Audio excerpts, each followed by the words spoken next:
L'Anjou aime le théâtre. En janvier 1950, le château de Brissac accueille déjà ce qui préfigure le festival d'Angers. Des scènes de Roméo et Juliette devant un parterre choisi. Plusieurs hommes ont permis à ce festival d'exister. Marcel Hérand, Jean Marchas, le préfet Morin et Albert Camus, en 1952, qui lui donnera une dimension nationale. Tout est prêt pour en faire le second événement théâtral après Avignon. Alors c'est dans le cadre du château, ce château qu'on connaît mal et qui d'ailleurs extérieurement est très aride, étant donné qu'on voit une grande forteresse médiévale. Il faut entrer. Alors, il faut entrer pour voir l'intérieur, le logis, la chapelle du gouverneur, toute cette partie d'ailleurs où le roi René faisait déjà un festival à l'époque. C'est ça. Et avec un jardin zoologique. En somme, vous prenez la suite du roi René. Oh, c'est beaucoup dit. Avec celui d'Angers, tous les châteaux de la région deviennent des scènes de théâtre décentralisées. Brissac, Le Plessis, Séran, avec des pièces surprenantes comme Edmond Dantès en 1960, tiré de Monte Cristo de Dumas.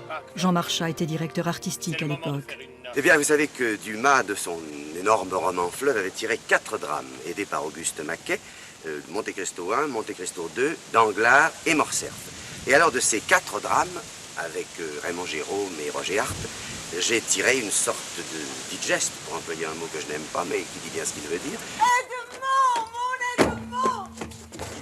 Mercedes, ma Mercedes bien-aimée! On a aimé y donner plusieurs bourgeois gentilshommes, comme en 1965 avec Louis Seigné, au château d'Angers, mis en scène par Jean Darnel. Tu ne t'arrêteras pas? Je vous demande pardon, mais vous êtes si plaisant que je ne saurais me tenir de rire. Vous voyez quelle insolence! Vous savez, nous sommes au début des répétitions. Les choses s'organisent petit à petit, mais en tout cas, déjà, l'atmosphère est très agréable. Le lieu, d'abord, est un lieu dramatique admirable. Je ne suis pas le premier à le dire, certainement. C'est un lieu extraordinaire pour mettre en scène. Un lieu qui permet de jouer à la fois en largeur et en hauteur, ce qui est tout de même très rare. En 1966, un acteur mythique du petit écran, Jean-Claude Drouot, alias Thierry Lafronde, viendra montrer son exceptionnelle dimension théâtrale dans Comme il vous plaira de Shakespeare. Entre le petit écran et le théâtre de plein air, il y a une grande différence. Il y a toute la différence du monde. Ce sont deux, ce sont deux aspects du même métier, mais enfin deux aspects techniquement très différents et qui ont chacun leur technique différente et leur joie différente également. Ce festival d'Angers est une douce parenthèse d'été, et quand on surprend les acteurs dans leur moment de relâche, ils se lâchent, comme Jacques Fabry en 1967. Je peux vous dire en tout cas ce qui me touche et ce qui me plaît. Chaque fois que je vais dans un pays, et celui-là vraiment, plus que les autres, offre ces possibilités, je déguste le pays. Le pays est très beau, on sent que c'est ici que la langue française est née.